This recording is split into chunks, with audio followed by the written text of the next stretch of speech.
Poetic beats. Poetic beats.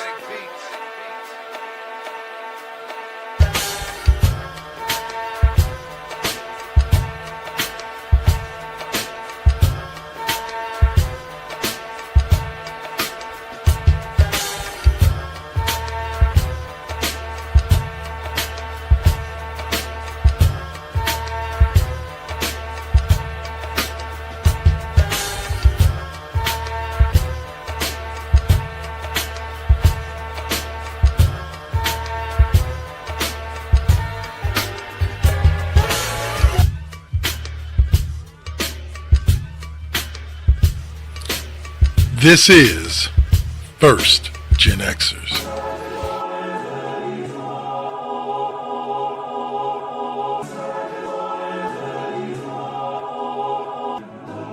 Poetic beats. Poetic beats.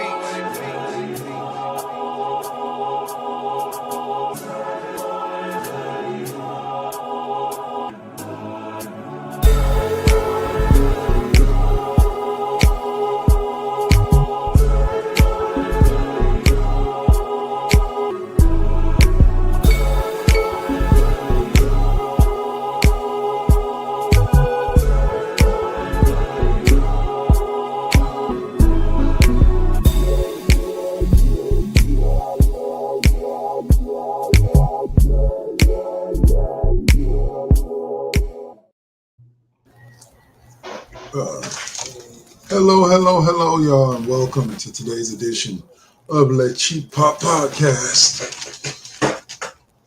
We are once again down, at least for this part of the show, from the Saint. So we're just going to kick it off with me and Rune Scryer here. What's up, bro? Hey, how we going? All right, let's dive into what should be a fun day of discussion about some of the top subjects. Oh yeah, we got a lot of stuff to go over.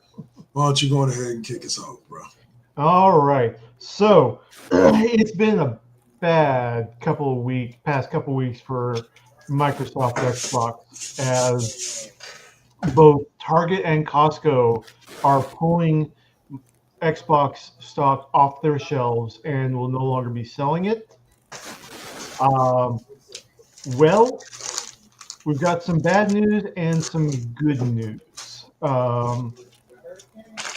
So the bad news is coming out of Redmond, Washington, is that the next gen Xbox console is going to probably cost around $1,200 to $1,500, $1,200 to $1,500.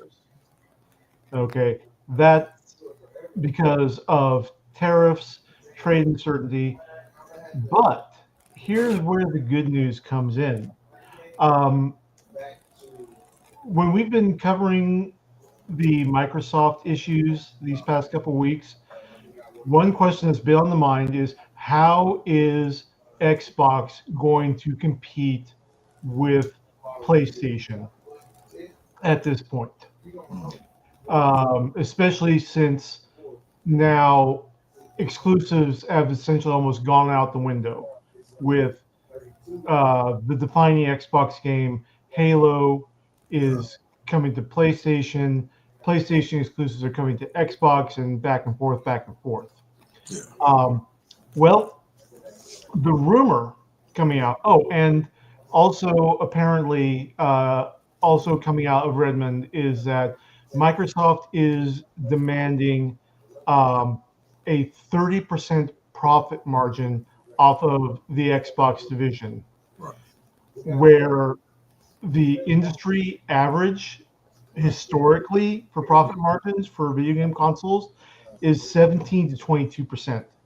So that is absolutely unsustainable. Yeah. Until this last little bit of information. And here's the good news. The rumor is that, and this was coming right after the release of the Xbox Ally, the handheld, that the next generation Xbox console is going to be a hybrid. It's going to be a video game console, and it's also going to have features of a PC in there where you'll be able to use native Windows software, Okay. which unfortunately means that you're going to have to do internet surfing on your Xbox with Bing, but we'll see. Because the other big news is that there's going to be the inclusion of the Steam store and the Epic Game Store native in next generation Xbox. Even So, when Xbox disappoints you, they find a way to keep you going. yeah, Maybe. exactly. Yeah. So this is the sugar on whatever they made the cake out of. Um, you'll be able to play your Steam library on the next iteration of Xbox. Okay. Allegedly, we don't know. We'll probably have a big announcement That would be huge. at next year's Xbox Developers Conference. The next console is currently slated for 2027 release. That's a year after the scheduled release for the PS6. Okay. So When did we get the PS5 and the Xbox Series S? I don't keep track. 2020? Something like that, yeah. Thinking 2020, somewhere around there. Okay, Yeah. that's fine. 2027, that's fine. That's Yeah. actually longer. That's normally that's a longer than normal life cycle Right. for a system. I still think 10 years is the appropriate time to wait in between. Right. Dude, I've had my Atari going for 50 years now. Okay, so This is, well, that's my life just cycle. kills. I know. It's technology. Like, I can't Yeah. even say this is exclusive to gaming. Like, you look at cell phones, like, we don't need a new cell phone every year. Yeah. We really don't. Wait like 5 years, then put out a new version of Exactly. your cell phone. Yeah. You know, or 40 years if you're Nokia. Anyway, those things can get run over by a truck and would survive. But Right. anyway, but in general, like, yeah, like I like the idea of, which is where I think console gaming is heading. Right. Is kind of like, I think this is where Nintendo is a little bit ahead of their time with the Switch. Is I think we're going to get to the point where every console has some kind of handheld accessory, Right. not just controller, but an actual like handheld with a screen, kind of like think Dreamcast. Yeah. You know, and everyone's gonna have that, and they're gonna have a box that you connect to your TV. Right. But I think that the bigger thing is the interconnectivity with arguably competing game services. I mean, Right. Microsoft Game Store, they are in direct competition with Steam, with Epic. And so this is something that Sony would never, ever, ever consider in like a billion years because of their focus on proprietary. And I completely agree with you. Like, yeah, like Sony would never do some shit like this. So, And that explains why Xbox stays relevant despite, you know, on so many occasions, the PlayStation having the better system. yeah. And so, like, I know you are super into No Man's Sky. So you'll be, you're playing that on Steam. You'll be able to play your Steam account games on your Xbox. Well, actually, generation. I play it on the Game Pass. On the Game Pass. It's on Xbox Game Pass, and I played it on my PC on Game Pass through the Xbox PC. But what I'm saying, what I like about it is this: I thought about it like this. WWE at one time, right, had the WWE Network, which was an amazing idea, a complete catalog of all old school wrestling. Plus, you had this 24-hour feed of news, of some new stuff. I thought eventually they were going to bring all their shows over to the WWE Network, start charging like $30, $40 for the app. That was the way it was going to go. It didn't end up going that way, as you can see now. One show's on Netflix, the other one's on Peacock, the other one's on, they're all over the place. Yeah, they are. But they, at a certain point, WWE made this move. It didn't make sense to me because they were competing with apps like Peacock. Right. So why merge with Peacock? Well, the WWE app at its peak, I think, had like a couple 100,000 subscribers at any given point. or at Mhm. one given point. Yep. Peacock was 4 million subscribers when WWE joined them. Right. You see what I'm saying? Like, and so that's where I was saying I can see, because with the Xbox Game Pass and like the store and stuff like that competing with Steam, it would be a bold move for them to align themselves with the people that are their competition to have this mega service that benefits nothing but the fan, or it benefits them and the fans. Right. And that's the thing, is it's literally the Sony Spider-Man universe versus Spider-Man in the MCU universe. Gotcha. Where they've realized that they make more money when they just license let the character be in the MCU. Mm-hmm. So make billions versus millions. Exactly. Yeah. 100%. All right. And so that's the thinking behind that here. It's like, yeah, we're not making, especially for Steam and Epic. It's like, okay, yeah, we may not be making, or even for Xbox, we may not be making as much money, but we're going to be picking up a larger customer base and a larger player base for our consoles for that. Because, even if the cost of the Xbox is going to go up to the cost of your average gaming PC, not everybody has dedicated space to have a computer room and a family room separate. So a large monitor, multi-monitor, exactly, yeah. Oh, I'll say I'll say it like this. Here's what I like about it most is, sorry, I was going to bring our conversation back to the $1,200 to $1,500 for a console. I'm going to sit here and I'm going to lie to myself again. You guys say, Kev, why are you talking about lying to yourself? Because I lied to myself when tickets went up to the movies went up from $6 to $10.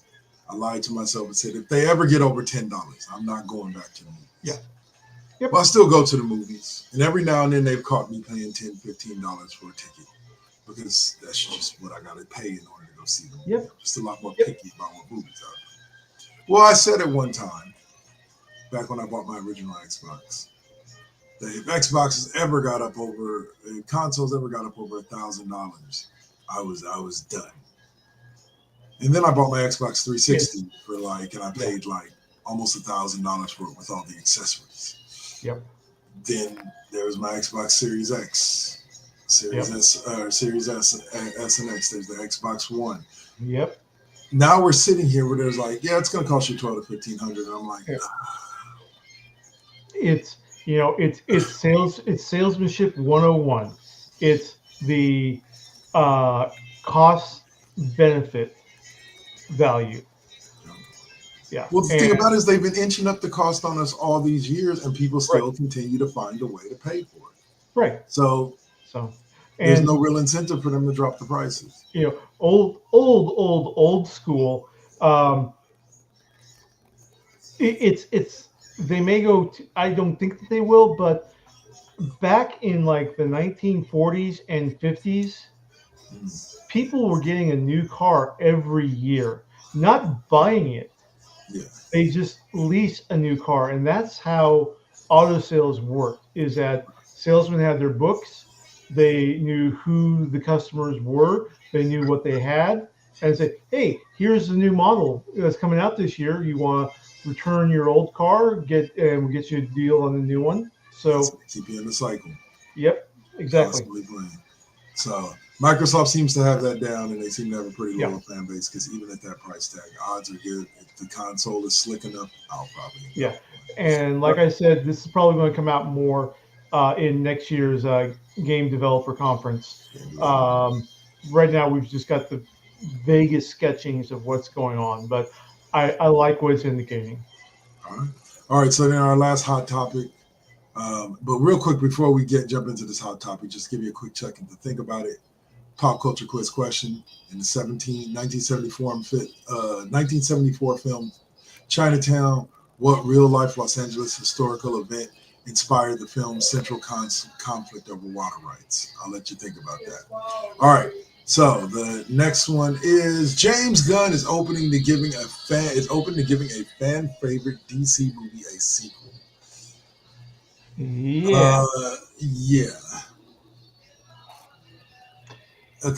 Basically, what James Gunn is saying is that he's more than willing to bring this character into the DCU. He's just waiting for a script to be dropped in his lap. Well, Dave, I'm pretty sure you looked at the search, so you know exactly what movie it is. Yeah.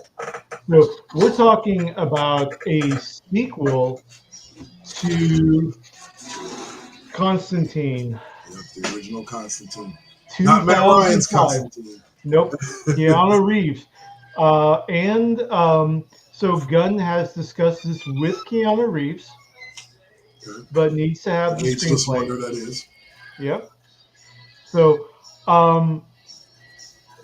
and he's also wanting to do a full hard R rating.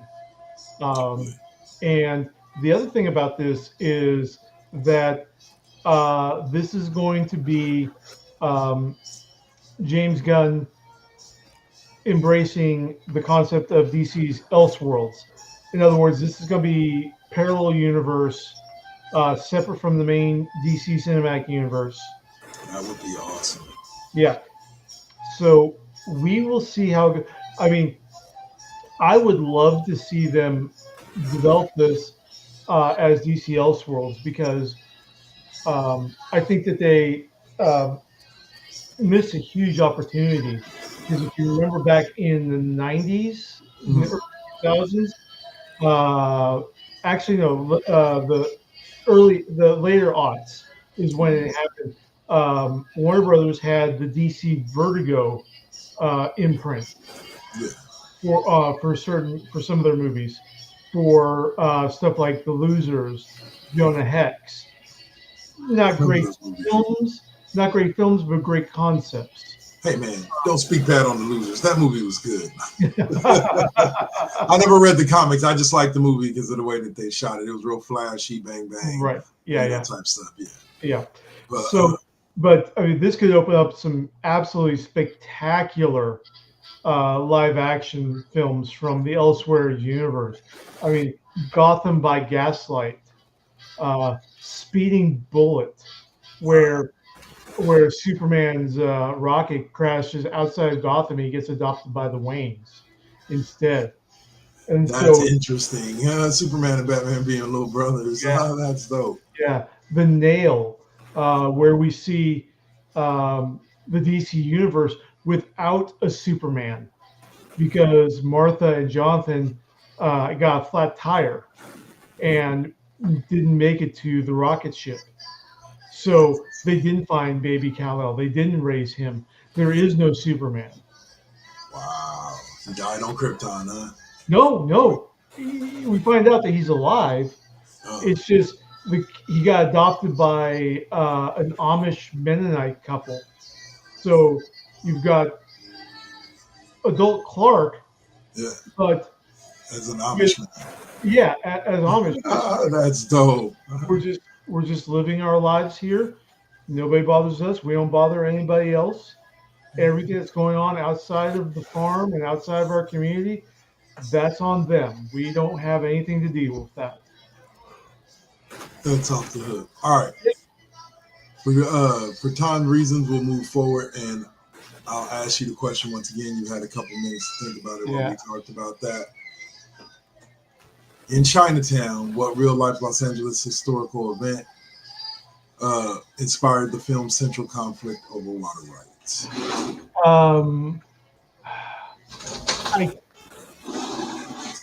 I want to say the Mulholland Dam project. Okay. Let's see what the answer is given to us. The California Water Wars, specifically the conflict over water diversion from the Owens Valley to Los Angeles in the early 20th century. Right. Yeah. So I didn't know what the actual name was. I knew what they were talking about. California and Central Valley. I know about water diversion to the Southland. Yeah, I knew it was based on that in there. All right. Well, that'll end us. I'm hoping you didn't mean the Faye Dunaway, Jessica Lange storyline of Chinatown. No. What historical scandal was that based off of? Bill Clinton. No, anyway. All right, so we'll let that take us into.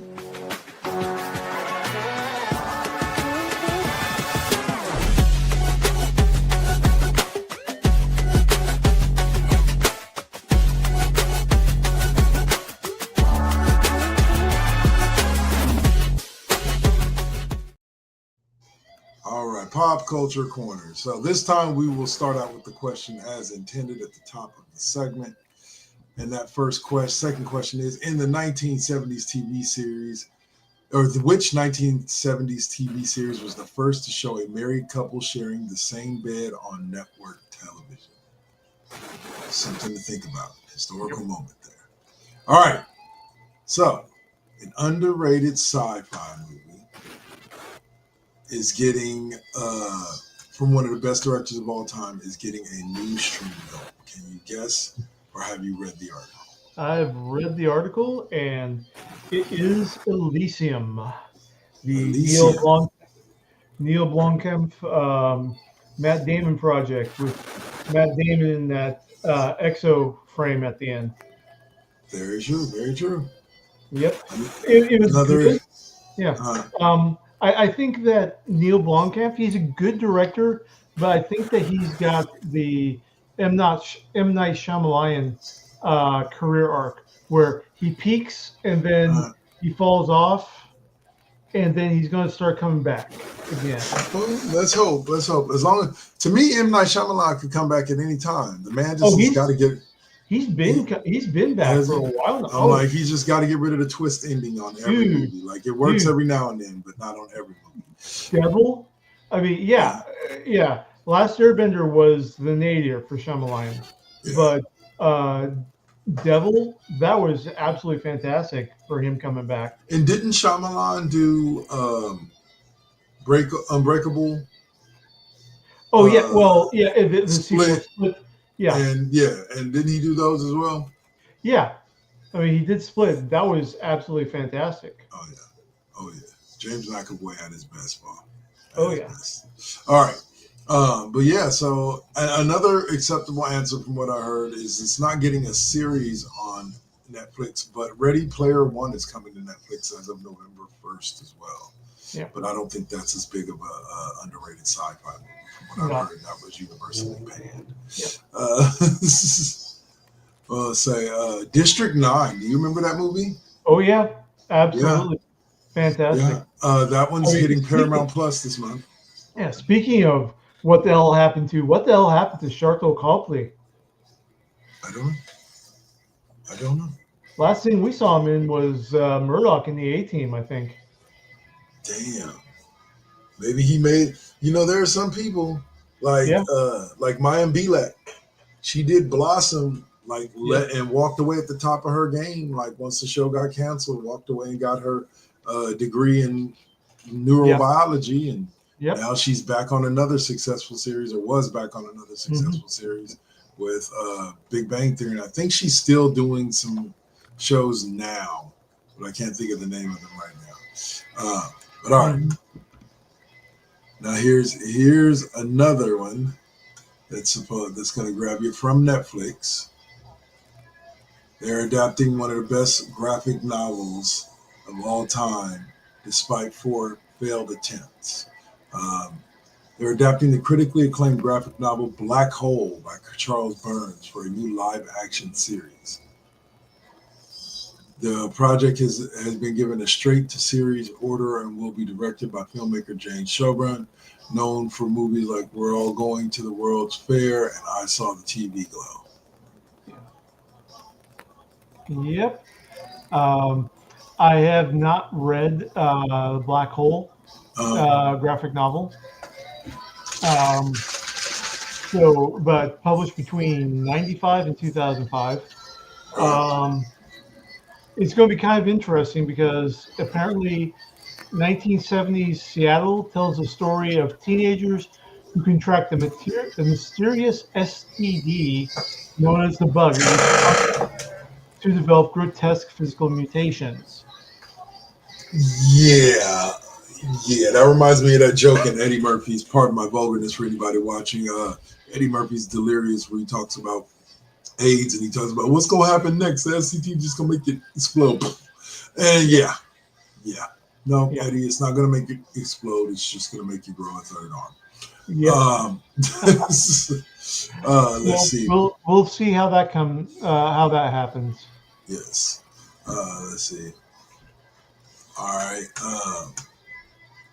There was 3 previous tries to adapt Black Hole. Right.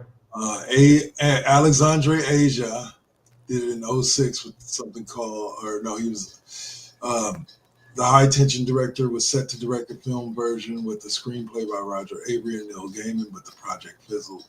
David Fincher, the acclaimed director of Seven and Fight Club, was attached in 2008, but eventually let the project go. Rick Famuyiwa, the director of Dope and episodes of The Mandalorian, was attached to write and direct an adaptation about 8 years ago, but it also stalled. Yeah, this sounds like it's one of those projects where it's quirky, but they got to try to figure out how to make it not as quirky to reach out to the greater media audience, and also how to head off any think of the children complaints. Yeah. So. And then let's see. They say here's some key factors that they say Netflix could get traction where others couldn't. Straight to series order, the series was acquired in a competitive bidding war, signaling confidence from both Netflix and production company New Regency. This green light bypasses the need for a pilot and gets the project into production quickly. Mm-hmm. The right director for the source material, director Jane Shoburn's previous films were all going to the World's Fair, and I saw the TV Glow have explored themes of alienated use, physical transformation, and digital life, making them a suitable match for Burns' unsettling body humor. Yeah. And then lastly, the television format. Unlike previous failed movie attempts, a television series allows for the story's sprawling multi-character narrative to be properly developed over multiple episodes, rather than being condensed into a 2-hour film. Yeah. So those are just some of the benefits of them. I definitely think that this is something that we may end up seeing come to fruition this time around. Now, if this gets pulled off correctly, that could be good for 2 other hard to adapt comic book series that I think would be absolutely fantastic. One of them being Chip Zdarsky's Sex Criminals, where this couple figures out that they can stop time when they are sexually aroused.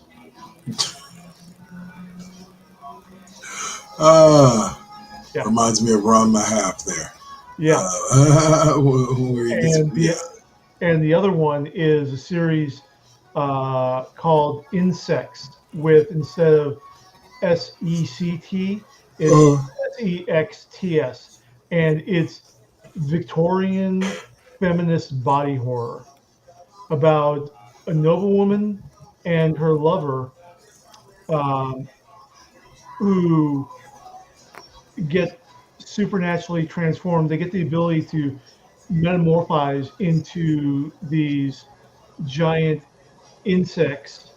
They kill her husband so they can have their gal pal lifestyle while raising their son. And it's really fantastic, supernatural, Victorian Gothic, lush, and like I said, it's by Marguerite Sauvage, who is currently a rising art star in DC's stable. Huh. Yeah. Sounds very, very interesting, my friend. Yeah. All right. So, as you all know, I've been a fan of Anne Rice for a very long time. I've talked about this before. I talked about her in the show, Interview with the Vampire. And I've read Interview and I've read The Vampire Lestat. I have all the rest on audiobook. I plan on listening to them soon. But recently, I don't know what it is. Like I asked this question a long time ago about A&E and the fact that A&E seems to be, pause, let me hold that thought there for a second. The man has joined us in the building. Wait, maybe he hasn't. Never mind. But anyway, well, say I've talked about the show. I'm planning on listening to the rest of the books. I'm completely. Well, needless to say, A&E seems to be on this kick when it comes to Anne Rice. They're doing. I think they did a show called The Mayfair Witches, which is based off of one of her books. In what's they're now dubbing the Immortal Universe. And Interview with the Vampire was the one that really like set everything off. It's the first book in the series that I read. I believe it's the first book in the series, but the show does a really good job of showing the sprawling world. But as you read, there's a new Interview with a Vampire spinoff called Talamasca, The Secret Order. For those of you who have read the original one and also some of the other books, Talamasca is a group that kind of shows up throughout the many books as this kind of secret government organization that's monitoring and keeping track of the vampires and werewolves, etc. In the whole universe. So I'll say. So Talamasca, I guess, did a very underwhelming hold. 1 second. Welcome to the show, the one and only Saint. Thank you for joining us. Hey. But they scored a 62% on Rotten Tomatoes, and this was following the success of season 2 of Interview with a Vampire that did 100% Rotten Tomatoes score. So, any thoughts on what could have not pissed off, but turned off some of the viewers that loved the interview so much? What do you mean? The movie was awful. Well, the first season was pretty good. I actually got a little bit drawn into it, just a little bit. Just like the movie, the series has some questions because they're calling it the Vampire Lestat. You know what I'm saying? It's like, well, there is a book called The Vampire Lestat. That's yeah, they're fun. I'm just trying to get it. I'm just trying to get it figured out. For sure. Well, I believe they said here's what's different. I believe they said that the premise of the Vampire Lestat is to show what happened during the years after Louis and what was her name? The little girl. Claudia left New Orleans to go to Europe. This is supposed to show what happened to Lestat from then to when they run back into Lestat towards the end of the series at the Theater de Vampire. Or Vampire. It's supposed to cover that time. Now, here's what's different. In the book, it's just Lestat's backstory. Like it's not specifically like what happened. Like that's a chapter or two, but it's not specifically what happened. It's just literally Lestat's story, who his maker was, how he came to be, etc. Okay. So where I'm thinking that the show already, don't get me wrong, the show's already gone in a completely different direction with the first 2 seasons of Interview than the book. It stays true to the book in a lot of things, but in general,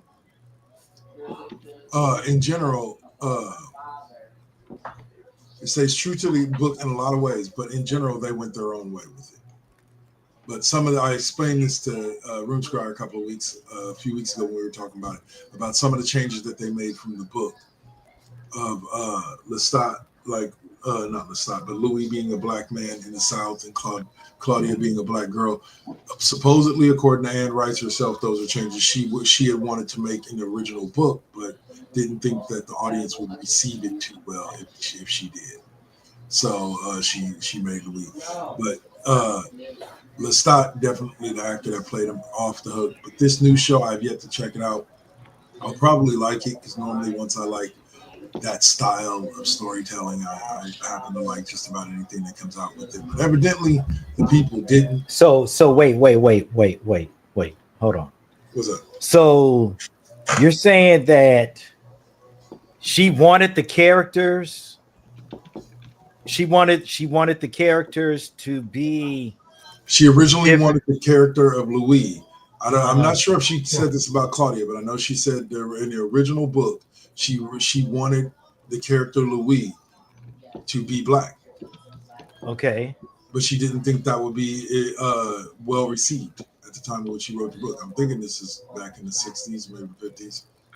She didn't think maybe it would go over as well. This is what I've heard. This is not directly from her. This is just what. Well, I guess written from the 60s point maybe, but because I don't know how long ago this book was written. I just know it was in my.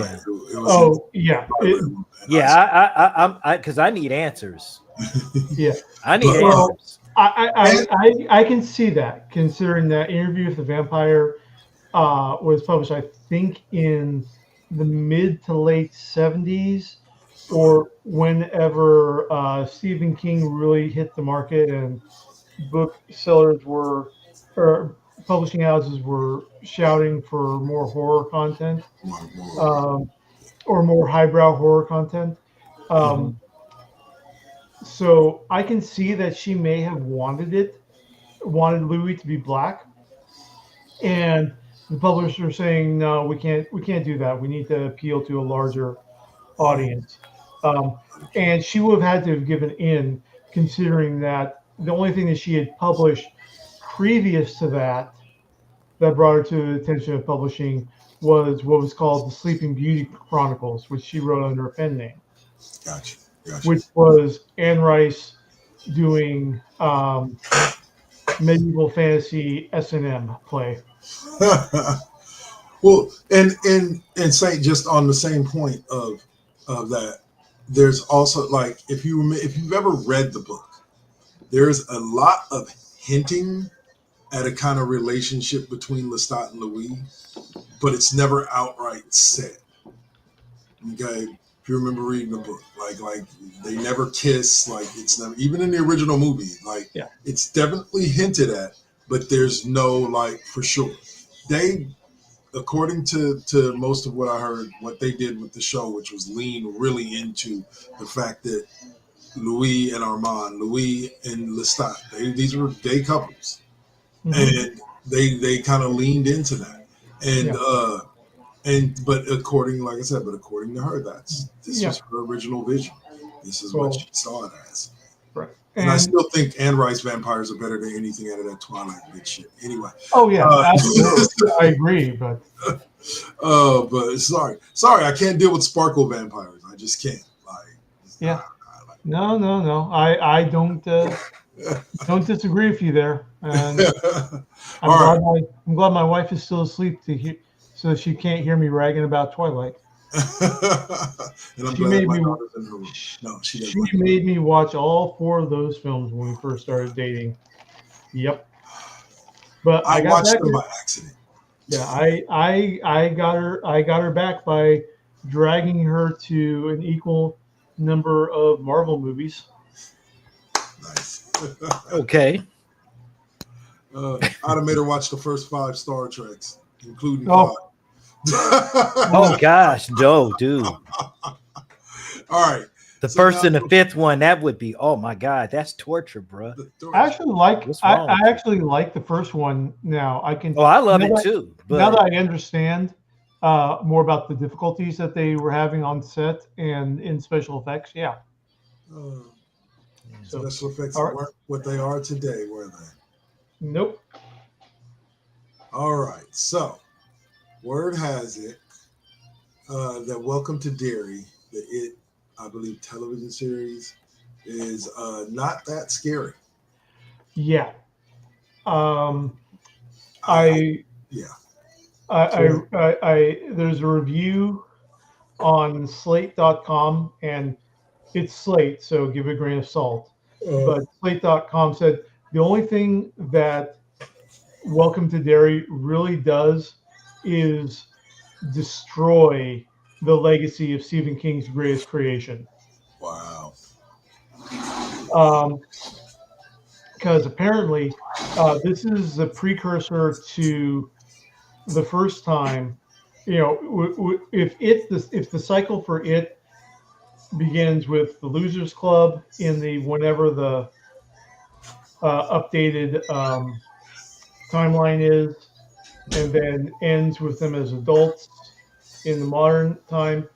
This is the cycle beforehand, where apparently the U.S. government knows about it, and this would be in the 1950s or so, and they want to capture the creature and harness it as a weapon against the Soviets in the Cold War, because, of course. Says Really? It's 1962. Yep.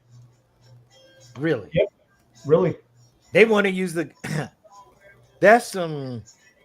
Now we are into the inception level of creativity now. Yeah. Because that's pretty much the whole premise behind Stranger Things. Coincidence?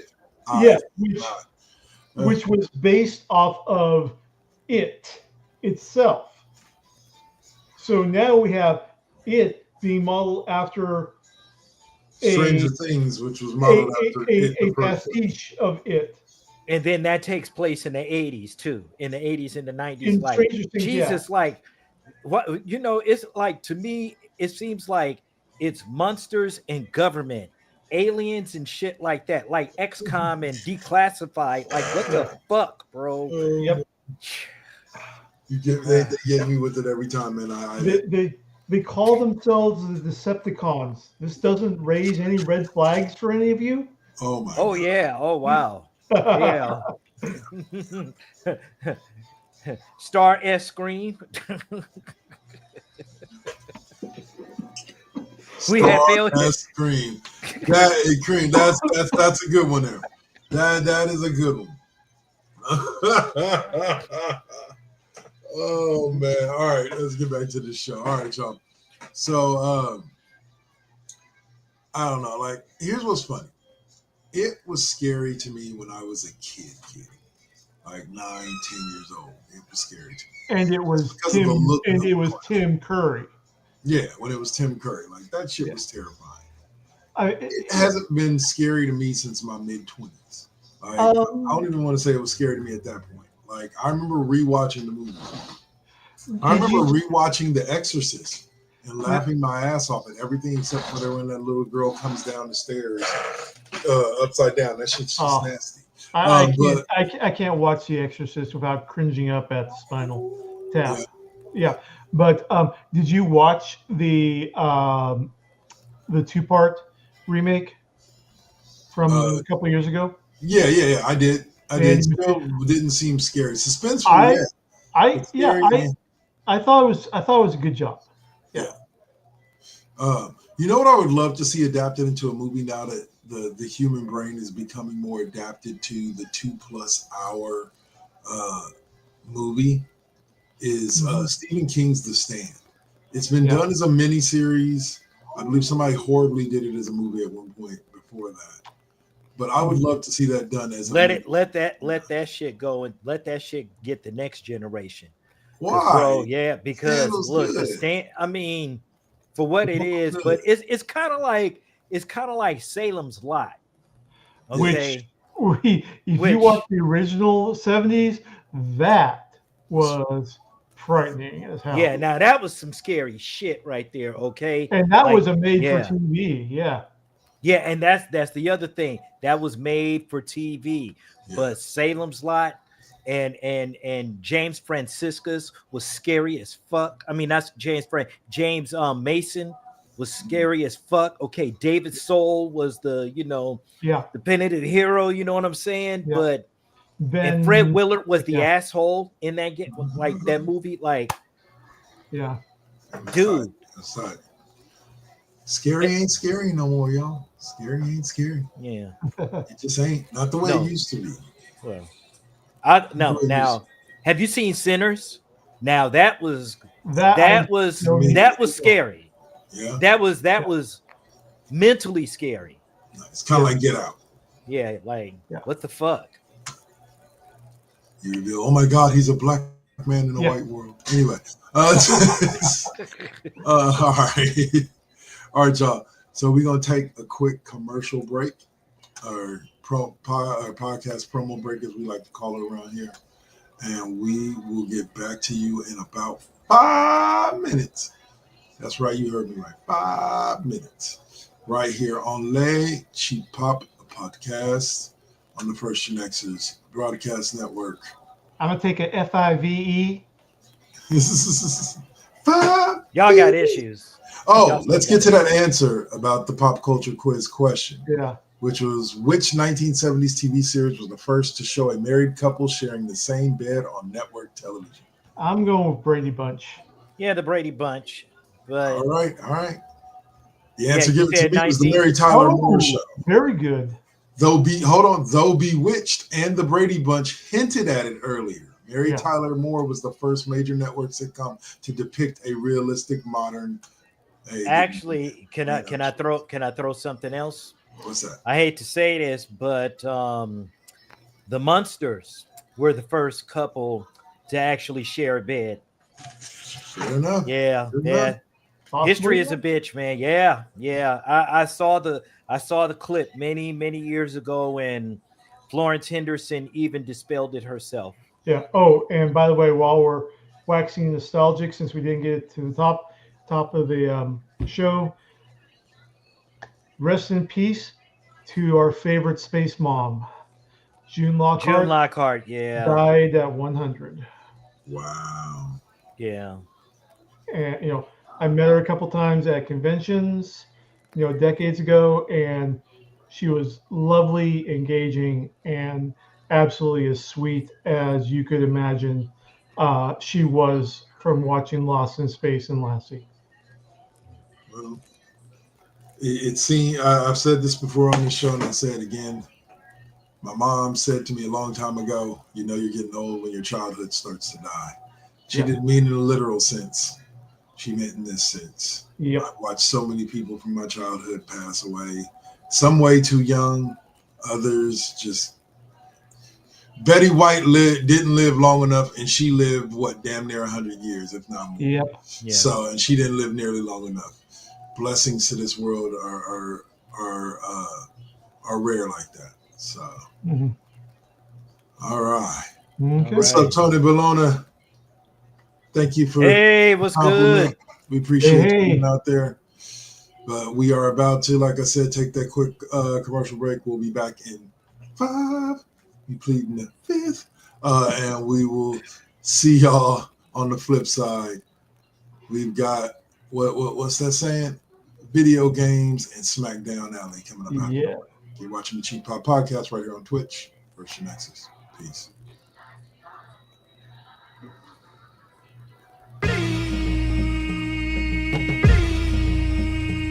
This is now versus then. This is now versus then. Get on your mark, let's go. This is now versus then. Burning up your radio, still turning up the heat with Poetic on the flow. Got you moving to the beats with the Saint as your host. Shout out the collective, hold it down, we gon' clown, that's the lesson. Where Generation X meets Generation Next, with them bangers from the east to the south to the west. Yeah, this how we do it in Sacktown. Slide to the studio, yup, it goes down. These beats gon' pound, waking the game up, told you it goes down. And this is only the intro. Turn the mics on, shout out to my kinfolk. Where you at, y'all? Let's get this started. Turn down for what? We about to start the party. Let's go, let's go, let's go, let's go, let's go. This is now versus then. This is now versus then.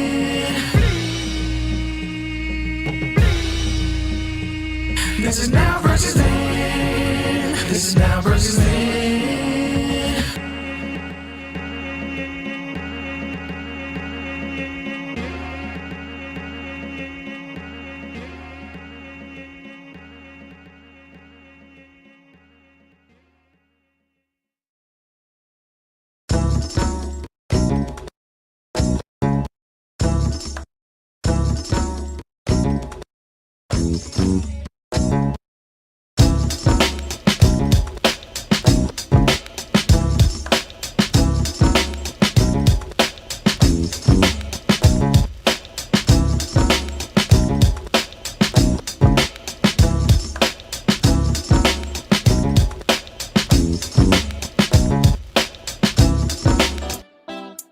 Got to keep it. You got to keep it lovely. You got to keep it. You got to keep it lovely. Success comes right after the struggle. I ain't even giving up on whatever I wanted. The tragedies I've seen, I can't even stomach. Most of y'all weak as shit and would've started running. Every time I make it back to the crib, I'm thankful the Most High let me see all of it. Grateful I'm lovely, and I've been real with this. Please don't judge me, I'ma stay on my shit. I'ma keep a grind mode button, push it, make it do something. No balls for me, cause I'm a loose cannon. I get to choose camera, switch it up, look up a new banner. Keep smoking on that banner.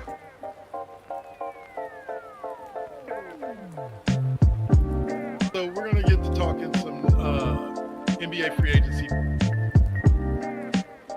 The Dolphins trade Jalen Ramsey. Anyway, so we'll start out with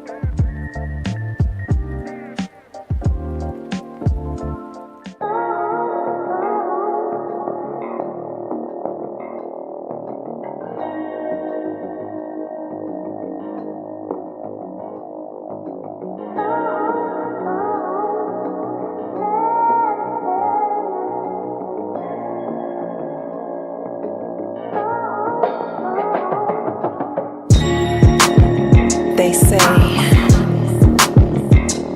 that beauty is in the eye of the beholder. But the definition of beauty is distorted. Yeah. Come on.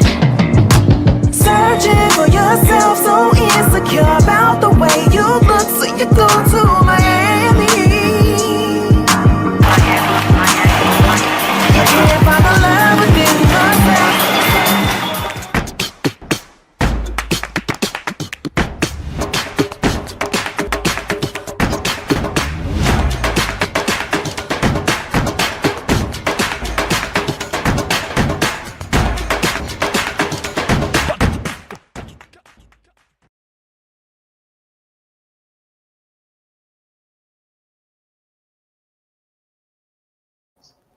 All right, so it looks like, unfortunately, due to some technical issues, not just the one I just had right there, but some other technical issues, we have lost Dave for the time being.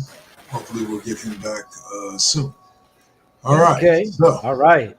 So let's jump into the pop culture quiz question for this block, and that is, it should be right up your alley, sir.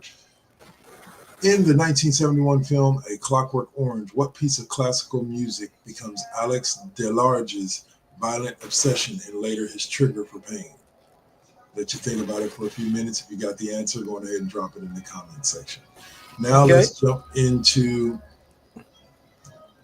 this segment with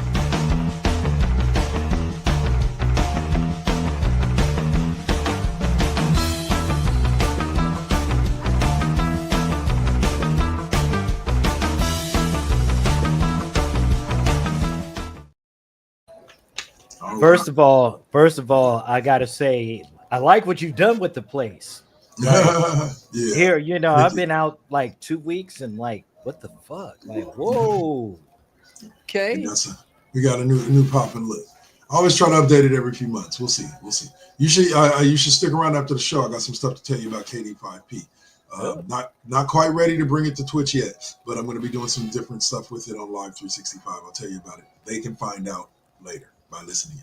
All right, so this week on Monday Night Raw, I thought it was a fairly interesting Raw because we're dealing with the fallout of Braun Breaker and Bronson Reed attacking the World Heavyweight Champions.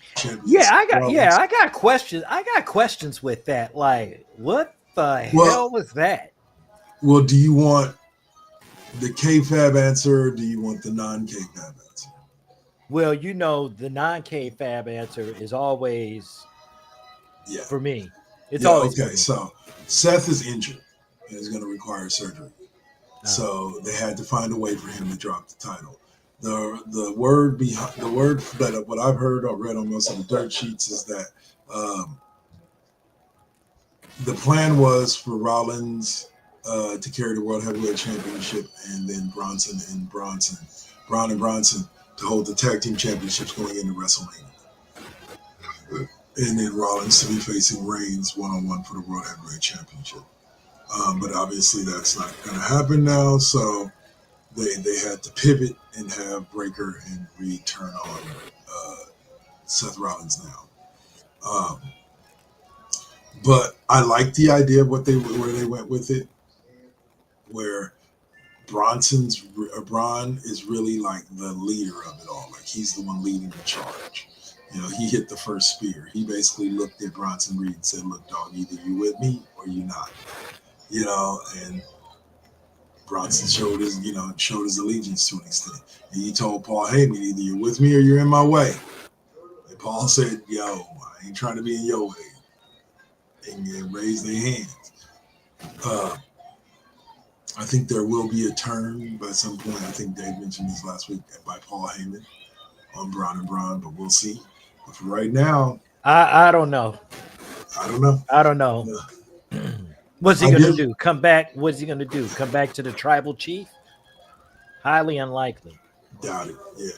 All right. We now have a room scryer in the building. Welcome back to the show, sir. Sorry about that. Had a slight little computer flex I had to deal with. No problem. I watched the little videos of everybody's cameras down at the bottom, and when I saw you not move for like 2 or 3 straight minutes, I was like, I hope everything's okay with Dave. All right, it's just a crappy power plug that wall outlet circuit or power strip that I got from a specific big box store that I shall not name. I don't want to get sued. And then also on that same storyline, we had Becky Lynch confront Paul Heyman in the back. Oh, that was beautiful. That Rollins will be getting his revenge once healthy enough to come back and get it. Man, I don't know what to tell you. Like, I'm impressed with where they're going with the storyline, despite the sudden pivot that they had to make. Yeah, because it is fantastic. It was glorious to see Paul Heyman tap dancing for his life. Between Becky and the Bronze at the end, it was fantastic to see him sweat because he realizes he was like this close from a beatdown. Yep. At the hands of the man. Or the Bronze. Or the Bronze, yep. All right. So this led us to Adam Pearce announcing that they're going to have a number 1 contenders battle royal to see who will face CM Punk. And CM Punk won the number 1 contender triple threat match. So he has his slot at Saturday night's main event locked up. And we ended up with a 20-man battle royal at the end of the night to determine who was going to be facing Punk for the title. And that was what Paul Heyman was sweating the most about, was that Adam Pearce, after Braun Breaker made Pearce say please to get the belt back in nice. There. Yeah. Pearce said, and Braun Breaker and Bronson Reed, they're not in the Royal Rumble tonight. They're not in the number 1 contenders Rumble. It's what they get. But don't get me wrong. I believe that Braun Breaker will end up being the first challenger for whoever wins it between Punk and, drumroll please,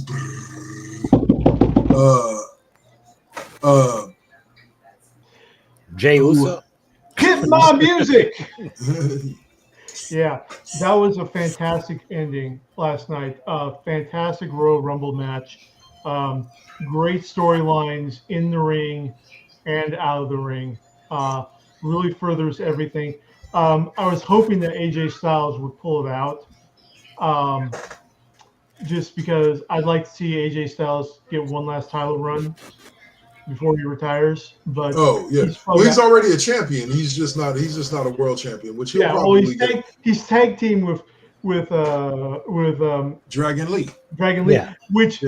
Which CM Punk had the greatest thing exchange during the Royal Rumble. So is their new tag team name going to be AJ Lee? No, because I can be right behind that. Hold on.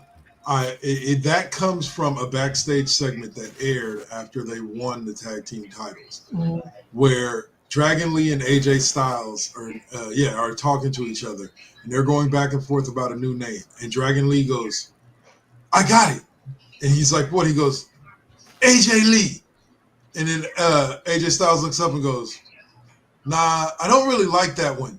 And besides, I think somebody else is using it," and they kind of walk off. It was kind of tight, but I'm glad to see them as tag champs. I think it's much deserved. Yeah. Loved Dom getting tossed out of the ring at the end by main event Jay. Yeah, woo! So going for the 619 and just lifted him. I liked how they ended Jim and LA Knight at the end, because they were clutching. They're both clutching onto the ropes and each other over the apron. And from one angle, it looks like Jay went and knocked both Jim and LA Knight off to hit the skirt. On another angle, it looks like Jay was actually trying to grab onto Jim the way Jim had been grabbing onto him all that night to keep him from going over and try to tap it. So it's got that uncertainty, and so great camera angle work there for the storytelling. But yeah, that furthers the mini Roman storyline for Jay. Well, he's always got to do what's best for him first. Exactly. He said that the whole time. It's pretty consistent with down since day one. I genuinely thought in this match, despite the fact that they didn't, I genuinely thought there was a small chance with Seth going down that Becky was going to drop the Intercontinental title to Maxine Dupri. Right. Here's what baffled me about that match, though. Wasn't the match. Maxine did an amazing job. She did fantastic. She gave her all. I love the fact that we are really seeing her professional development in real time on the big stage rather than NXT. Now, the only issue that I had with this is the first time I've ever heard her build from Sacramento. And they made it a point to talk about, she's from Sacramento. I looked up her Wikipedia page. It says she was born in Arizona and currently lives in Orlando, Florida. Okay. Sacramento is not mentioned anywhere on here. So I'm like, why are they making such a big deal about her being from Sacramento? And I was just like, I think think another reason why I kind of I think it's simply to try to build up the Bay Area. Well, for those of you good feelings, because Jay won the number one title shot in there, and they missed him where he's from, San Francisco, not Sacramento.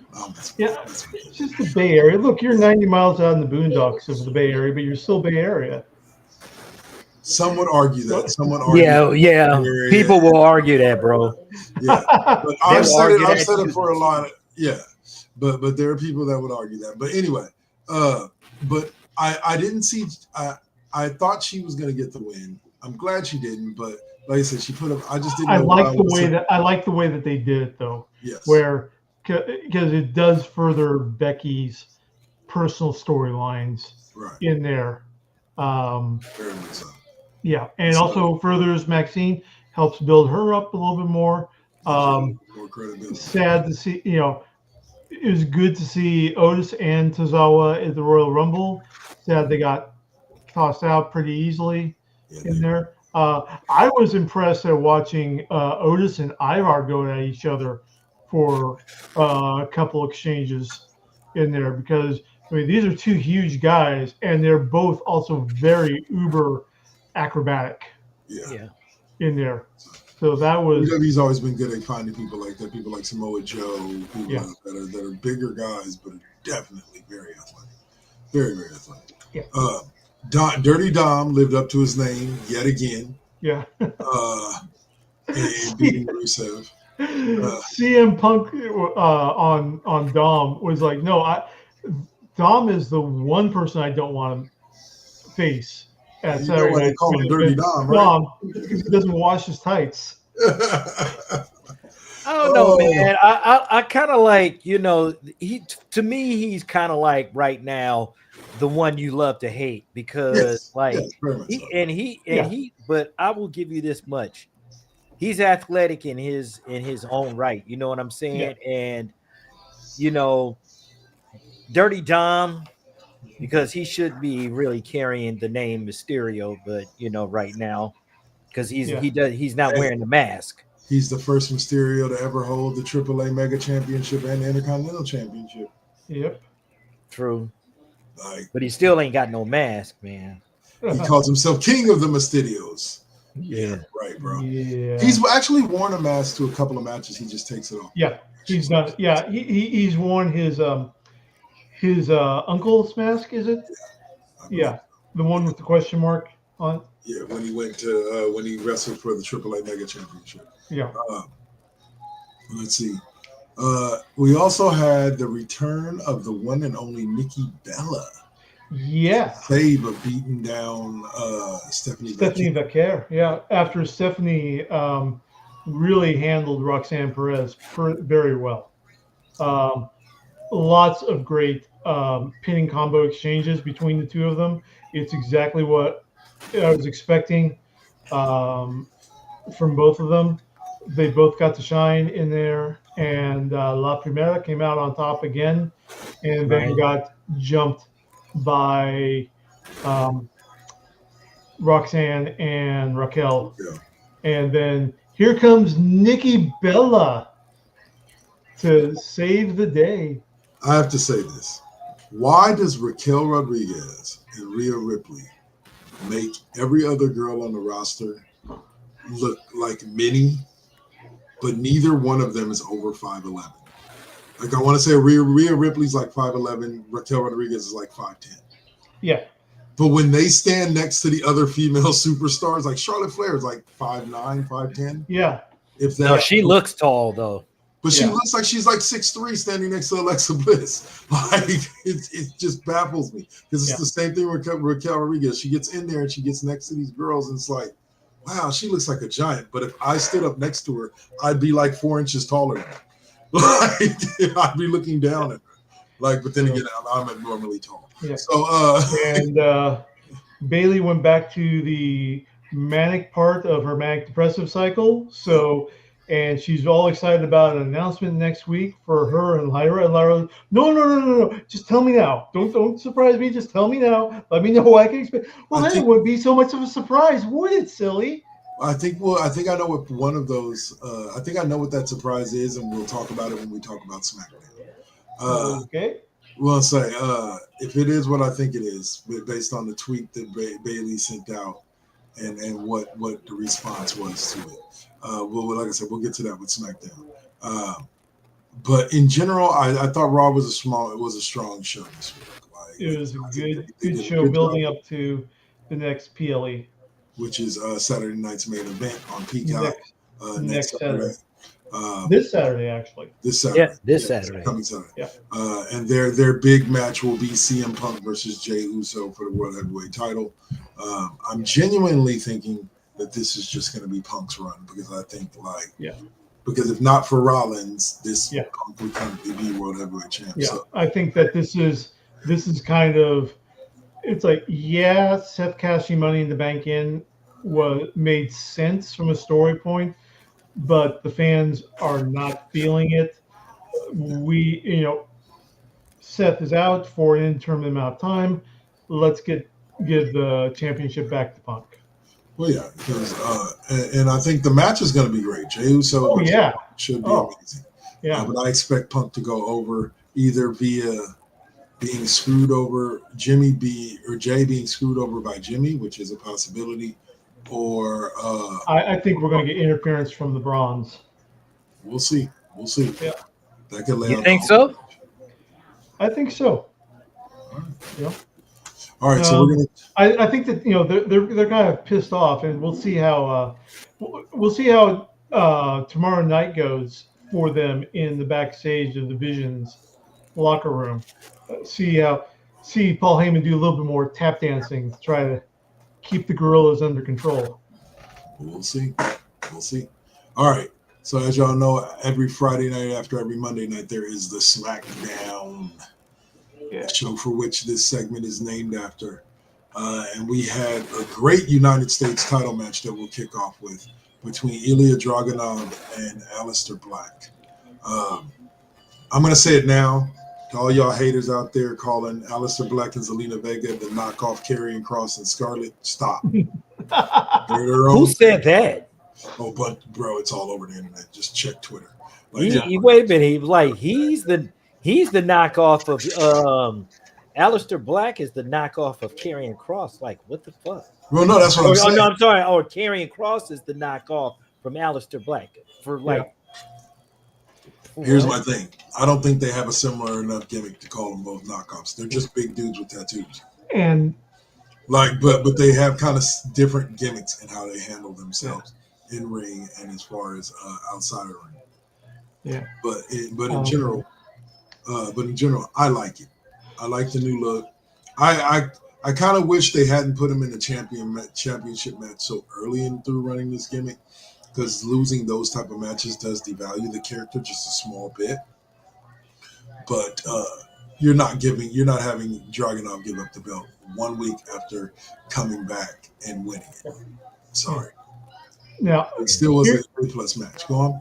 Here's something for me, and this kind of gets back to the Royal Rumble. And I know that we've got the separation of the two shows and the belts and everything like that. I was actually surprised with the Royal Rumble that, with as hard as they've been pushing him, that Logan Paul wasn't a part of that. Yeah. I kind of think, I can see that. I have a sneaking suspicion that I haven't really heard much about Logan Paul. I mean, he usually just inserts himself whenever. I think that the crowd reaction to Logan Paul has not been big enough to register for creative or for corporate. And that all that's really left for Logan Paul is the long-term sponsorship contract with Prime Energy Drink. Yeah. That I don't think that the fans are going to be behind him at all. There's just too many guys with his shtick from Seth onwards. Here's the deal. From the day Logan Paul was signed, he was signed to a limited dates contract. I can guarantee. Okay. Like Logan Paul was never meant to long-term be an every week guy. Okay. He's a spectacle, kind of similar to what Roman Reigns was when he was holding all the belts. He's a spectacle. He comes and he appears. He does a thing. He does a quick feud with somebody, a quick 4-week to a month feud with somebody, and then he disappears for another 5-6 months. Yeah. I did not know that. I didn't know that was. Well, I'm not saying that that's for sure, but that's what it seems like. Because Logan Paul, during the past 3 years since he signed his WWE contract, has shown up for a couple months and then disappeared for a few months, and then showed up for a couple of months and then disappeared for a couple of months. Like he'll probably be back. Odds are good. Logan Paul will be back in WWE by Survivor Series. You'll see him probably come back sometime after this next Saturday night's main event to set up something for Survivor Series. And then he'll disappear again until probably Mania, until shortly after Rumble. Okay. So, but no, I'm not saying like the crowd, but at this point in time, he's still a merch machine and is still, making that money. So, but he just doesn't have to be there every week in order to do it. But anyway, we also had the MFTs make their presence felt, beating Shinsuke Nakamura and Rey Fenix. I like the new Nakamura back. For those of you who don't remember, I made a comment to a friend of mine about this a while ago. For those of you who don't remember, when Shinsuke Nakamura was in NXT, he had a pay-per-view match against, I believe it was Bobby Roode, one of the second best entrants in all of wrestling. If you haven't seen it, go look it up. Bobby Roode, glorious, just NXT with the robe and everything. Just anyway.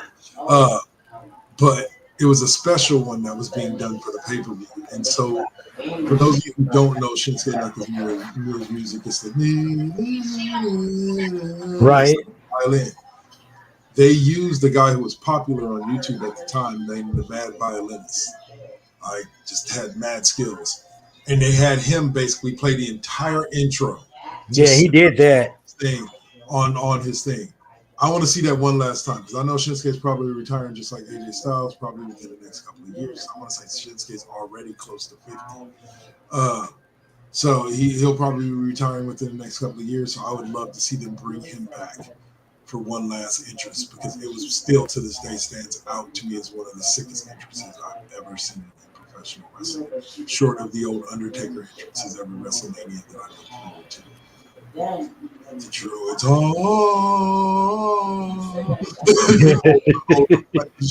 like, yeah, I look forward to that every year because every year you knew you were going to get this spectacular entrance from the Undertaker. Even when I was there live, it was an awesome entrance. At WrestleMania, that is. I went to WrestleMania. Anyway, sorry. I don't know. Can I agree to disagree just for one moment? Because you know what, the one introduction to me, and you were there, and that was Bray Wyatt when he was waking up the when he was going down the road, and he was touching the other folks out there, the followers and stuff like that. That shit was fire. Well, yeah, and also his entrance against John Cena in their epic feud with he's got the whole world. They just had a bunch of kids singing. Yeah, that was epic. Again, I forget the name of the guy on YouTube, but there's some guy on YouTube that's laid out basically like every major feud of Bray Wyatt's career on like a 7-hour YouTube video. It's worth a watch though. My daughter watched it over like 3 days, and it was definitely worth the watch. Like it's one of those things that caught me by surprise. She just happened to have it on in the background. I was like, "What you watching?" And then I kind of left, and I came back. You still watching it? Huh. And I sit down and watch it with her for a little bit, and then I get up, go do something else I gotta do, come back by her. Oh, you still watching it, huh? And then one day she finished watching like the last 2 hours of it because I was just like, and he did a very good job of explaining everything. Anyway, to MFTs, I like what they're doing with them now. I think this was what was intended to happen a long time ago if a couple of them hadn't gotten hurt and were out for a while. So now we've got the MFTs that we were supposed to have. Tiffany Stratton defeated Kiana James. And this was huge. Not because she beat up Kiana James, but because of what happened after the match. Yeah, can we discuss that? Which was after defeating Kiana James, Julia and Kiana James proceed to jump Tiffany Stratton. And Tiffany Stratton is saved, or at least so we thought, by Jade Cargill, who rolled up and ran off Kiana James and Julia, only to attack Tiffany Stratton afterwards and obliterate that poor child.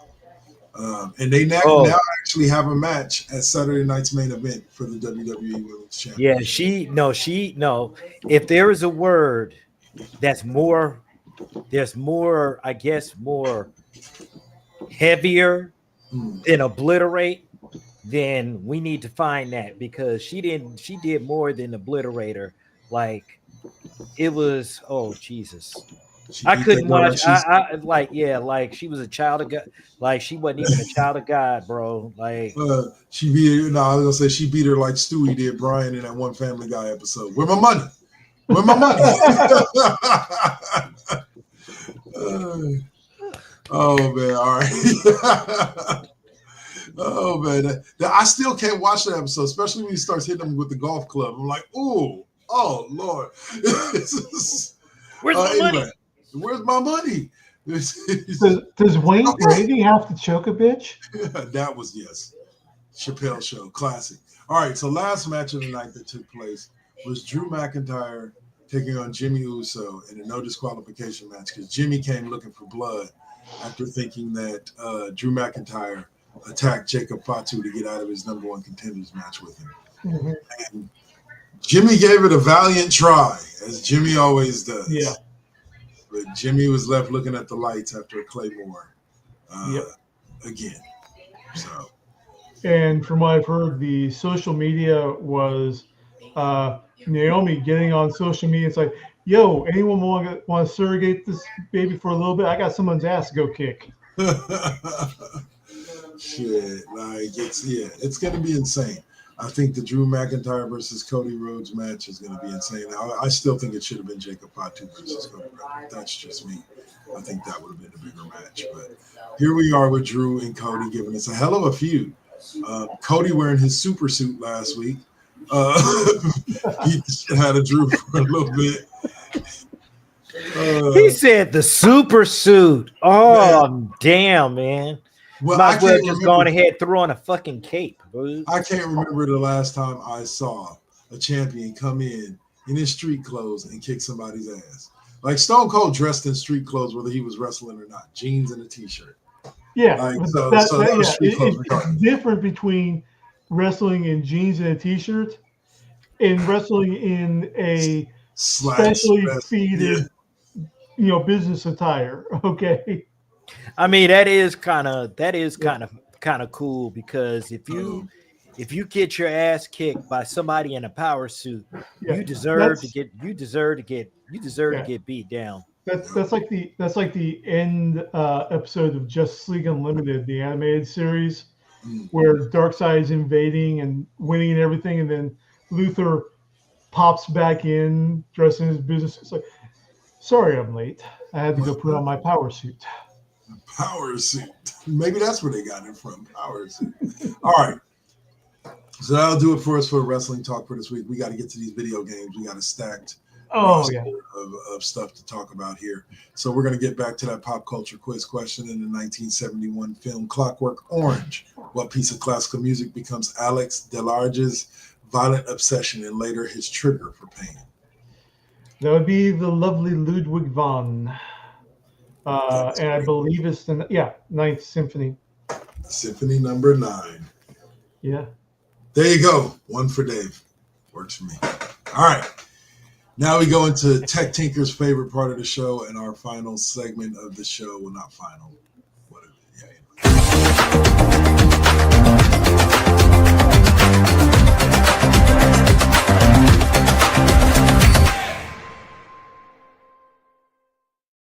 Beat Pop game reviews. All right. One final question to boggle your mind, gentlemen. You give me your answer later. Pop culture quiz question: which 70s sci-fi television show featured the character Colonel Steve Austin and coined the phrase, "We can rebuild him"? If you missed this, half your brain is gone. I'm pretty sure you both know the answer. So let's get to these video game talk. Let's see, Dave, kick us off. We've got Fallout 4 anniversary. Yes. Well, we had Fallout Day was on the 23rd. October 23rd, 2077, the day the bombs fall. But so lots of Fallout news. First of all, Fallout 4 Anniversary Edition remastered, and it will be coming out November 10th on your consoles, Steam accounts, etc., etc. So this is going to be the Fallout 4 Anniversary Edition will be the base game, and the Automatron DLC add-on. Oh, sorry, and all 6 of the official ones: Automatron, Fall Harbor, Nuka World, and Workshop. Nice. Yep. We'll have it all. That is going to be great. And also coming out with Fallout World, Fallout 76 is going to be receiving a native Xbox patch soon. So, okay. Yep. Right. All right. And Now, is that going to make it compatible to play with the Xbox, or? Hang on a second. Let me double check on that. I'm going off my own memory, which is not great. Now it's 76.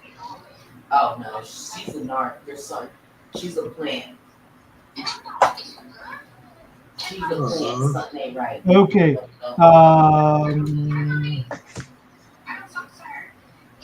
Tell mom I said hey. Okay, here it is from IGN. Fallout 76 is finally getting native versions for Xbox Series X and S and PS5. So, if you remember, Fallout 76 came out in the PS4, Xbox One cycle. So, they were programmed for those machines and then ported over to the new generation. So, early 2026. We're finally getting native versions for Fallout 76 for Xbox and for XNES and PS5. Nice. Quick shout out to DC Miss TJ. Thanks for joining us. Yep. Any thoughts on Fallout? Yep. Hell yeah, man. Like, listen, as far as I'm concerned, especially when it comes to Fallout 4, listen, my money is already lost. Okay. Yeah. That in itself, because I'm just with it. I'm not big on 76. Okay. Fallout 4 is great, but to me, Fallout 3. Now, if we could do something with Fallout 3 again, yeah, that's another one. But I'm looking forward to this anniversary edition. I want to get back into the mix, and surprisingly enough, I'll get it on the Xbox too. Nice. Yeah, it's Bethesda, man. Now, this is a game that Saint himself has brought up before and has recommended, and today we're going to talk about it a little bit more. And that is Invincible Versus. Did it come out? What's the story with it? It is currently closed alpha, which you can register for on invinciblevs.com. Nice. And it looks like it's going to be for the Xbox PC, PS5, and on Steam. Yeah, and believe it or not, the way this because these trailers and the gameplay trailers that I've seen, well, this is going to be bloodier, just as bloody, if anything, of Mortal Kombat. Yep. Except in the versus universe, and you're going to get fucked up in that place. So the announced fighters that you can play are Invincible, Adam Eve, Bulletproof, Thula, Rexplode, Battle Beast, Omni-Man, and Cecil. And Cecil. Yeah. Wasn't Cecil a robot, though? Yeah, I'm saying, wasn't Cecil a robot? Spoilers. Yeah. I'm just saying. Like, Cecil's my dude. Yep. Like, but yeah. So, can't wait to see the next season of Invincible, which will be season 4, I believe. Which they said. But this game is due to be out in 2026. So I'll probably be playing it. I'll definitely be playing it. Invincible is slowly becoming one of my favorite IPs. I didn't really know it or have a big hold of it when I Oh. was. Shit. I'm just looking at Cecil's. One of the Global Defense Agency is a secret robot, but it's not Cecil. So in the game, Cecil's the head guy. Head guy, yeah. Yeah. Combat Insight, Limitless Tech, and Ruthless Reanimate Army. So he's going to be a support style character, summoning reinforcements. Tony Bologna asks, Tony X Bologna asks, will they add DLC? That we don't know, but most likely. Yeah. DLC is the model for just about everything now. Instead of giving you a whole game. Anyway. Like it irritates me. I've had this discussion. Go check out the early episodes. I've had this discussion. I believe that I will most likely be getting the game just because I'm a huge Invincible fan. Yeah. Haven't got a shirt yet, but I will. I don't know. DLC is good and it's kind of evil. You know, it is. DLC is good if they actually give you a complete game and it adds on to the game. That's when DLC is good. But when they're giving you a partially finished game and the DLC is completing the game, that's when I have a problem. Right. Yeah. You should be selling me, if I'm going to pay $70-$80 for your game, you should be selling me the whole game up front. And then all the DLC is extra content. Extra characters for a fighting game. I get that. Like, you've already given me 40 characters from the time I opened the box, and now you're giving me another 10 WWE style. I don't mind WWE DLC because it's normally allowing you to update your roster to whatever the current roster is, because when they make the game, the current roster is what it is right now. Well, yeah, but there's one thing though. But then we did just, and not to jump off the farm, but WWE just did sneak in some DLC. Yeah. Oh yeah. Well, like I said, I'm glad I bought the pack I did with WWE 2K25 because it came with all the DLC. So all I had to do was download it when it came out instead of having to worry about paying an extra $10. Except for one. Which one was that? You have to the one DLC is the John Cena one. Yeah. Yeah, and Invincible John Cena? Yeah. No. I'm talking about you get the Thugonomics, you get Ron Cena from get Ron Cena with R-Truth. It's funny. And I swear to God, bro, he comes out and he almost does Roman Reigns. He almost holds up the one, and then he fucks up, and then he turns around and he does that. That shit is funny. But when John Cena comes out, the whole black thing, he puts the up behind him, and he walks down. He looks mean. He looks like he looks pissed off. And when I used him, oh my God, bro, it was like he was dirtier than usual. Nice. Yeah. So as Tony said, give me the whole game, wait a couple months, then give me DLC. I'm down for that.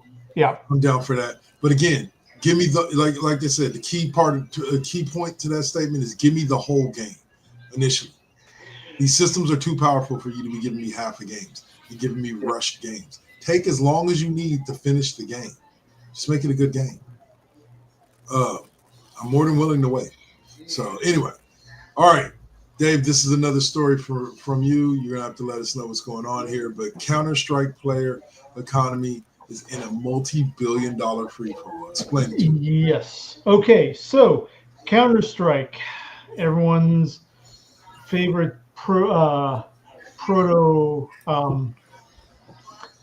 multiplayer shoot 'em up.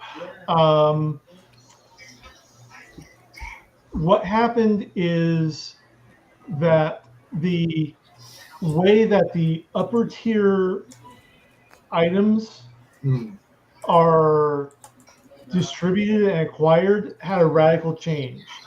Now, before it was the ever popular with CEOs microtransaction loot box experience.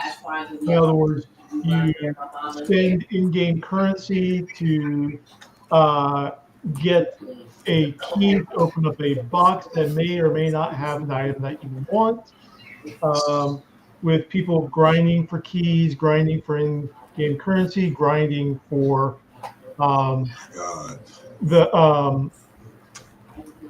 just or shelling out insane amounts of money. Like, for example, one of the most valuable items in Counter-Strike was a butterfly knife skin. A butterfly knife that the highest recorded value for sale on third party was $12,000. Someone shelled out $12,000 for a butterfly knife skin for Counter-Strike. Yeah, that's too much. That's just too much. Folks with too much money on their hands. Example number whatever. Yeah, Mark 1257. Right. So, what happened is that Counter-Strike 2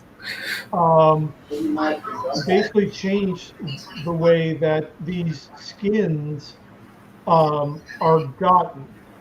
They changed the trade-up contract system. In other words, you get something you don't want, you can trade it in for points toward another role.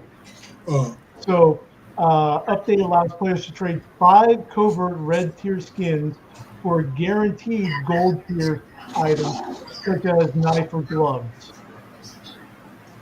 Previously, these items could only be acquired through extremely rare drops from cases, making them scarce and highly valuable. So all the third-party markets have collapsed. And this is not through, I think, Counter-Strike is Epic, I think. No, Valve. Yeah. Oh, hold on a second. Sorry about that, ladies and gentlemen. Jay to the road. Thank you, sir, for the raid. Thank you. Shout out. Yeah. All right. So most of these third-party vendors are, not to put spin on it, but they're basically Chinese fronts that work people. All that they do is they farm gold, in-game currency, and rare items, and then they sell those items on a marketplace outside of the game. So for real world money. Like, for example, something like, I think the last exchange for World of Warcraft gold on servers was something like $20 got you 1 million gold in WoW delivered. That's insane. Yeah. So people will do that. I've done it. Yeah. But I haven't done it to the extreme of paying $12,000 for a butterfly knife just for bragging rights. He said a butterfly knife. Jesus. They're barely getting the $29.99 out of me for Game Pass. They might not even be getting that. They definitely ain't getting no money out. And I definitely ain't paying no other person. Yeah. I would do microtransactions, City of Heroes for costumes sets that were really spectacular. But no, I'm not gonna, spend, ludicrous amounts of money for one single item that it's like. I personally hate games that require you to pay in order to advance yourself in the game. Yeah. Like to pay money. I utterly hate that. I don't mind games that make you grind. Right. You get to like I don't mind that. But you can pay you can pay to skip the grind.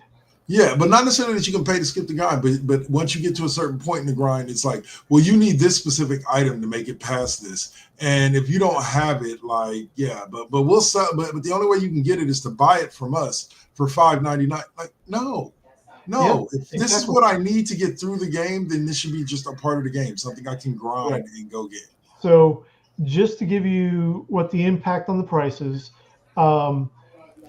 according to a analytic company, prices for gold tier knives and gloves fell drastically, some categories dropping as much as 72% in value. Covert tier items, the value of covert tier covert red tier skins, which are now used to craft the higher tier frames, has skyrocketed. Wow. So one professional player lost an estimated $40,000 in value, and a trader lost $270,000 in inventory value in under 24 hours. This is the danger of having games that allow you to do that, even in a community setting. It's a danger of it. Yep. Yeah. No, I'm good. Get my money. Nah, you can't do that to me. All right. And last subject of the day, gentlemen, Dave, bring us home. The Sigil BTT officially fails its death saving throw. What does this title mean, sir? Okay, this is in regards to online role-playing games, Dungeons and Dragons and everything else, playing it over the internet rather than face-to-face, because we're now all antisocial. But VTTs are virtual tabletops. These are website platforms where they coordinate common features, and then you can bring in specific plugins. Like there's generally map features, chat features, dice rolling features, and other things are all common to role-playing games. And then what you do is you get the Dungeons and Dragons plugin to customize the experience. Or you get the Shadowrun or Cyberpunk 2077 or what have you. Yeah. And so that brings in the rules, the specific dice rolls, the character sheets, et cetera, et cetera. So Hasbro, in its effort to monetize the shit out of everything except for the actual IP itself, as well as gatekeeping, they want to develop their own virtual tabletop, because there's three main ones now. There's Roll20, there's Fantasy Grounds Unlimited, and there's Foundry. Those are the main virtual tabletops. So Hasbro doesn't have control over any of these. Even worse, they allow third-party Dungeons and Dragons material to be used on their platforms. So Hasbro tried to leverage the D&D brand name into a virtual tabletop system that they called Sigil, and the player base ain't having it, because they're trying to, like I said, proprietize, monetize, and cut out the entire third-party printing industry that has supported Dungeons & Dragons 5th edition since it came out, even in its creation. If you look at the original 5th edition rulebooks, about half of them, the rulebooks, Player's Handbook, DM's Guide, Monster Manual, Adventures, half of them were written not by Wizards of the Coast, but by third-party publishers like Kobold, Sasquatch, Green Ronin, that had been granted the license to write these, and getting a nice chunk of change in exchange for their effort. So they got subcontracted. Well, a lot of these companies have gone on to create material for 5e, but Hasbro is not seeing a cent of that material. Hasbro is upset, so Hasbro doesn't want to allow them into their walled dungeon. Wow. Okay. Hasbro sued Barrington Industries, which is the parent company for Critical Role, for millions of dollars because they are not getting any slice of Critical Role merchandise or of the profit of the Vox Machina. Yes, this literally happened. Okay, you got your number one reason why D&D is an online phenomenon in Critical Role, why it's more popular than it's ever been before, and you're going to sue your brand ambassador, who has not asked for a cent from you guys in compensation. That's it.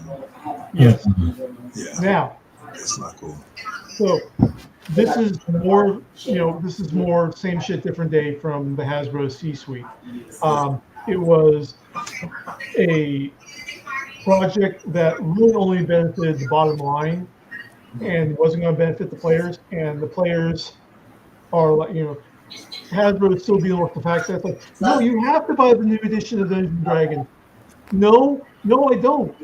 I've got literally 7 different editions of Dungeons and Dragons in my library. I can pick and choose from. I don't need to buy your latest and Don't greatest. need yours, right?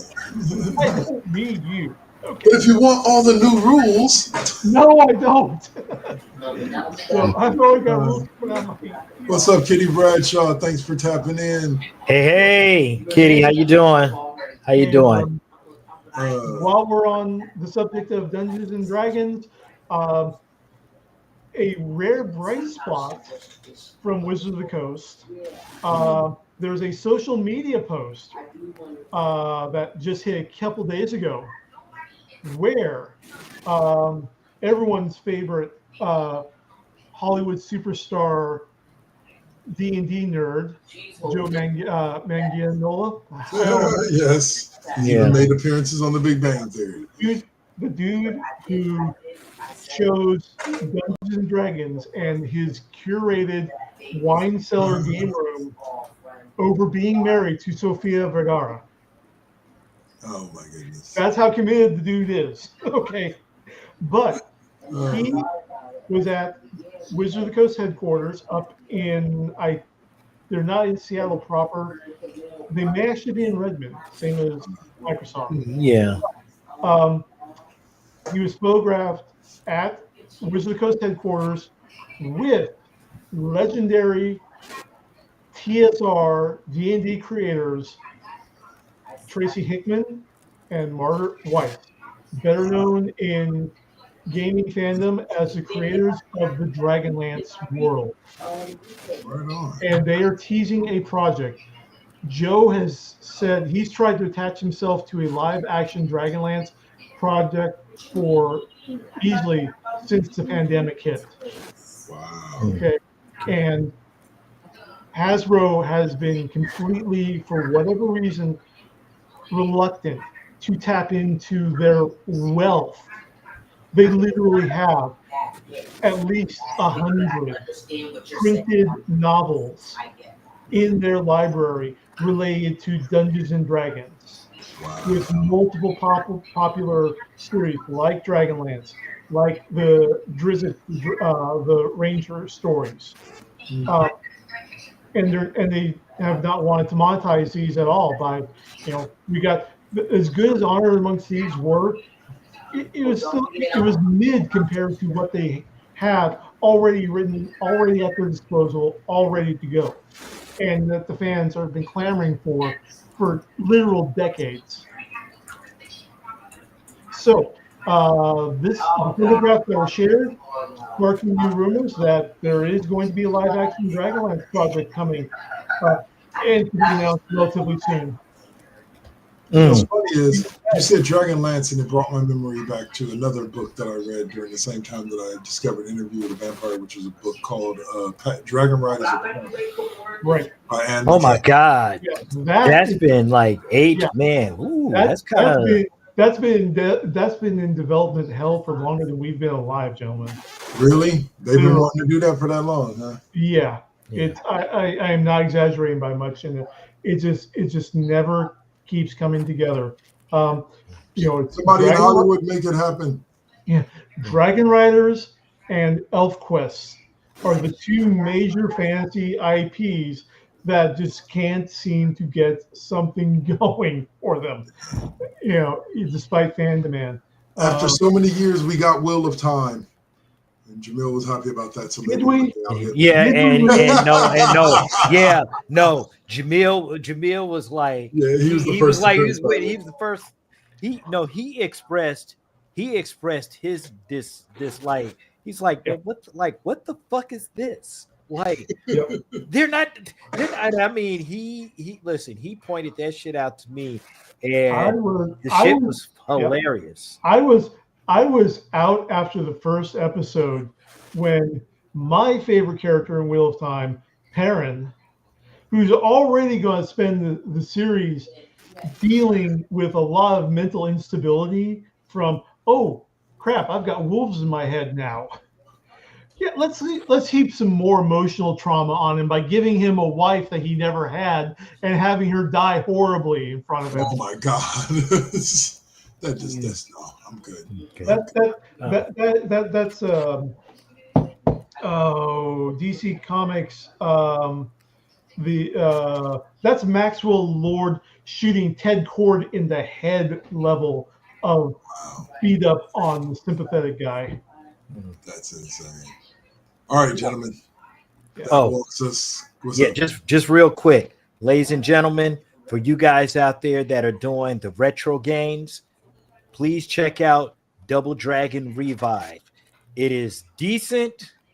It is decent. Yeah, it is decent. It's really I kind of like the old school style is kind of like the side scroller thing, but it kind of does a little 3D thing to it. Yeah. And a lot of people are actually like saying fuck this game, but it's actually pretty good, man. Like, I've gotten a little bit got a little taste of fun out of it, but you know how they always do these Revive games. You got to work on your hype man skills there, bud.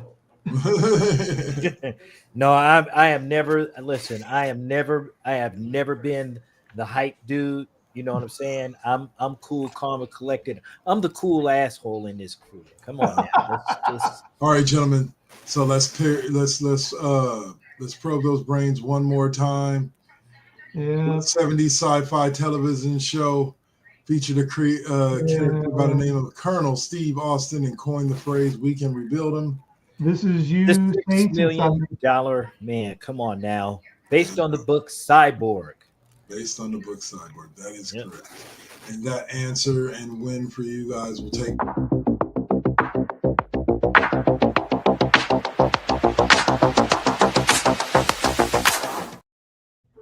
Where can we find you next? For these two gentlemen and myself, tell you where you can find us on this lovely network. Next, why don't you kick us off, Rim Scryer?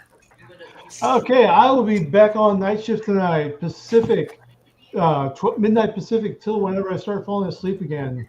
But tonight it's going to be back to Horizon Zero Dawn as we're starting to slowly wind things up there.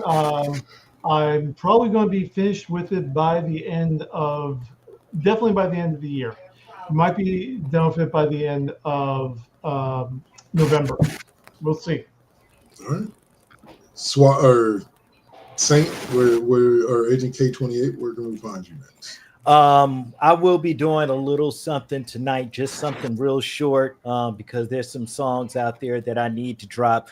Plus, I will be running a little bit of the Double Dragon Revive, and then of course Monday and Tuesday, NVT Deuce, and then Now versus Then. So, we getting busy. We got some new music coming, and we got a couple of interviews that are gonna shake the foundation, ladies and gentlemen.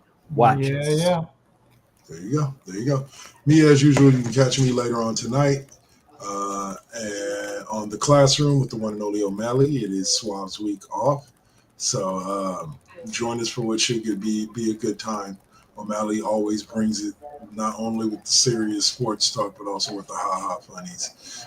So please be sure to listen in. And you can catch this on audio replay Thursday at 3:20 on our Live 365 radio network, which has gotten a shiny new look. If you guys notice, everything's got new logos and everything. Woohoo!